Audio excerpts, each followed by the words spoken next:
Hai, Assalamualaikum dan selamat sejahtera. Nama saya Siti Aisyah binti Mazari. Saya merupakan pelajar semester 6 di Universiti Pendidikan Sultan Idris. Saya merupakan pelajar ijazah sarjana muda pendidikan khas. Untuk kali ini, saya akan membentangkan proposal FYP ataupun proposal projek akhir tahun saya.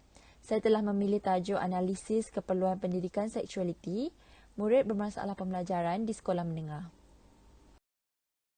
Baiklah, di dalam slide ini saya akan membincangkan 4 perkara. Yang pertama adalah permasalahan kajian. Yang kedua adalah objektif kajian. Ketiga, metodologi kajian. Dan yang keempat adalah sumbangan kajian. Baiklah, ini untuk slide permasalahan kajian. Masalah yang pertama adalah masalah tingkah laku seksual murid. Khususnya di dalam kajian ini, murid bermasalah pembelajaran. Masalah tingkah laku seksual ini berpunca daripada ketidakmampuan kognitif murid tersebut. Seperti sedia maklum, murid masalah pembelajaran mempunyai tahap kognitif yang rendah. Oleh itu, mereka tidak dapat memahami perkembangan fizikal atau perubahan aspek fisiologi yang mereka dan rakan mereka sedang alami. Disebabkan ketidakmampuan kognitif murid ini menyebabkan mereka mudah dipengaruhi dan juga mereka tidak dapat memahami atau membezakan perkara atau tingkah laku seksual yang sesuai atau tidak sesuai dilakukan. Antara tingkah laku seksual yang sering terjadi adalah mereka beronani, khususnya di tempat awam, di dalam kelas sebagai contoh. Kedua, mereka berpelukan atau berpegang tangan, berlainan jantina.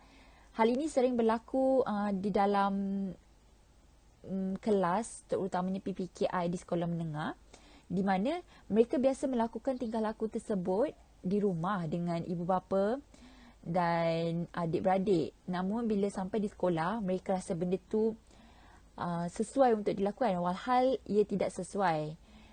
Benda ni bukannya berlaku di antara mereka, murid dengan rakan yang lain, namun terjadi juga murid dan juga guru.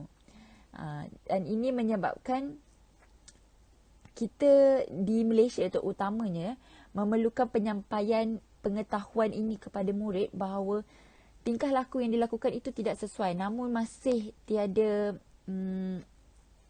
penyampaian pengetahuan ini di dalam negara kita sekarang. Permasalahan kajian yang seterusnya ialah tiada bahan pengajaran pendidikan seksualiti yang khusus. Menurut satu kajian yang telah saya jumpa, ia menyatakan guru pendidikan khas di Malaysia mengalami dilema kekurangan maklumat dan panduan untuk mengajar pendidikan seksualiti untuk murid masalah pembelajaran. Ada juga menyatakan, satu kajian yang lain menyatakan guru mempunyai masalah atau belum bersedia untuk mengajar pendidikan seksualiti kerana kekurangan maklumat dan juga tenaga profesional. Seterusnya, risau akan disaman oleh ibu bapa sekiranya penyampaian yang disampaikan itu salah. Hal ini menunjukkan bahawa penting untuk melakukan pendidikan seksualiti berdasarkan modul pengajaran supaya penyampaian yang disampaikan oleh guru itu jelas dan tidak disalaherti oleh ibu bapa ataupun masyarakat. Permasalahan kajian yang seterusnya ialah mentaliti masyarakat tempatan. Masyarakat tempatan di Malaysia masih mempertikaikan tentang penerimaan pendidikan seksualiti di dalam negara. Isu ini bukanlah isu yang asing berlaku. Hal ini kerana mereka berpendapat pendidikan seksualiti itu adalah pendidikan seks kerana mereka memandang kepada perkataan seks tersebut.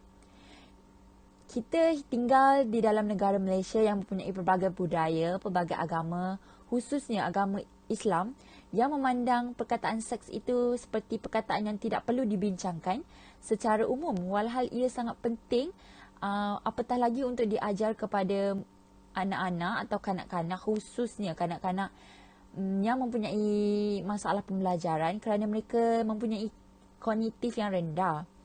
Jadi aspek kesensitifan budaya dan agama ini wajar diberi atau dibincangkan di dalam pendidikan seksualiti kita. Untuk negara Malaysia, kita memang tidak boleh terjemahkan secara langsung apa atau pendidikan seksualiti yang diajar di negara asing atau luar negara. yang mempunyai pemikiran yang bebas, berbeza dengan pemikiran kita. Jadi, kita memerlukan modul ataupun analisis keperluan tentang pendidikan seksualiti ini untuk diberi tunjuk ajar kepada murid bermasalah pembelajaran ataupun murid-murid normal yang lain. Baiklah, permasalahan kajian yang terakhir iaitu mangsa jenayah seksual. Menurut satu kajian, murid bermasalah pembelajaran ini mudah menjadi mangsa seksual berbanding dengan rakan-rakan sebaya yang lain. Mereka ini mencatatkan kes jenayah yang tinggi dan makin meningkat setiap tahun. Hal ini berpunca daripada seperti yang saya katakan tadi, tahap kognitif murid yang rendah menyebabkan mereka tidak dapat membezakan perkara atau tingkah laku seksual yang sesuai atau tidak sesuai ini. Ini menyebabkan mereka mudah dipengaruhi dan seterusnya menjadi mangsa jenayah seksual. Baiklah, untuk slide seterusnya ialah objektif kajian. Untuk kajian ini saya tekankan kepada dua objektif ataupun matlamat, iaitu yang pertama, mengenal pasti persepsi guru terhadap cabaran penyampaian pendidikan seksualiti murid bermasalah pembelajaran.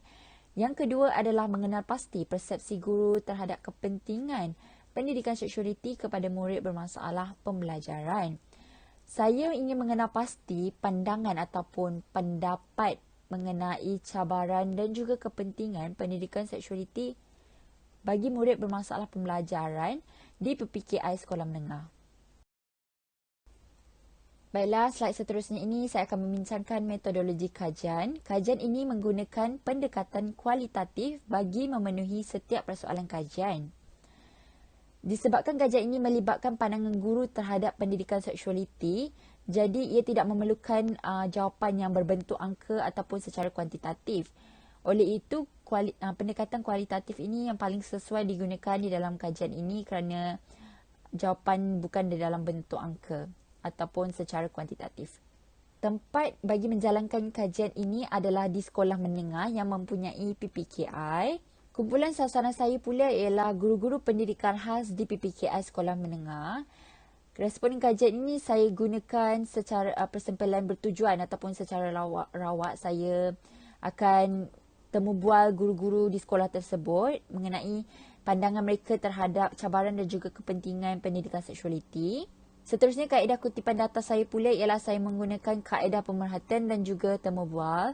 Temu bual itu saya akan gunakan temu bual semi berstruktur yang bermaksud saya akan rancang dulu temu bual tersebut dan kemudian jika di dalam sesi temu bual tersebut saya mempunyai soalan, saya akan bertanyakan soalan secara spontan kepada guru pendidikan khas tersebut dan seterusnya berdasarkan pemerhatian ini saya akan memerhatikan tingkah laku murid bermasalah pembelajaran di dalam kelas ataupun sepanjang sesi persekolahan tersebut, sepanjang saya berada di sekolah tersebut. Kaedah analisis data pula saya menggunakan analisis kandungan, iaitu di dalam analisis kandungan tersebut mempunyai pemerhatian dan juga temu bual. Temu bual itu saya akan lampirkan temu bual tersebut berdasarkan topik yang dibincangkan. Seterusnya, bagi kaedah analisis data pemerhatian pula, saya akan membuat nota lapangan di mana ketika saya melakukan pemerhatian terhadap murid tersebut, saya akan menyediakan nota lapangan tersebut dan saya akan menyenaraikan masalah atau tingkah laku seksual ketika pemerhatian saya itu di dalam nota lapangan saya. Baiklah, untuk slide yang terakhir ini saya akan kongsikan berkenaan sumbangan kajian. Terdapat 3 sumbangan kajian, iaitu yang pertama, memberi kefahaman terperinci tentang isu masalah tingkah laku seksual murid bermasalah pembelajaran. Moga dengan adanya kajian ini ia dapat memberi kefahaman yang lebih terperinci kepada ibu bapa, guru dan juga masyarakat. Sumbangan yang kedua iaitu memberi gambaran perihal kepentingan pendidikan seksualiti kepada murid bermasalah pembelajaran. Dan yang ketiga, membuka ruang membuat tindakan susulan. Hal ini kerana pada pendapat saya, isu masalah pendidikan seksualiti ini adalah bukan isu yang baharu di dalam pendidikan negara kita. Mentaliti masyarakat berpendapat bahawa murid bermasalah pembelajaran ataupun murid di kelas PPKI ini tidak mempunyai keinginan seksual. Jadi mereka tidak melakukan apa-apa masalah atau tingkah laku seksual yang tidak sesuai. Namun, kes masalah tingkah laku seksual di dalam kalangan murid di PPKI, terutamanya murid bermasalah pembelajaran ini agak tinggi. Jadi oleh sebab itu, harapan saya melalui kajian ini ia dapat membuka ruang untuk para pengkaji ataupun pihak-pihak bertanggungjawab untuk membuat tindakan susulan.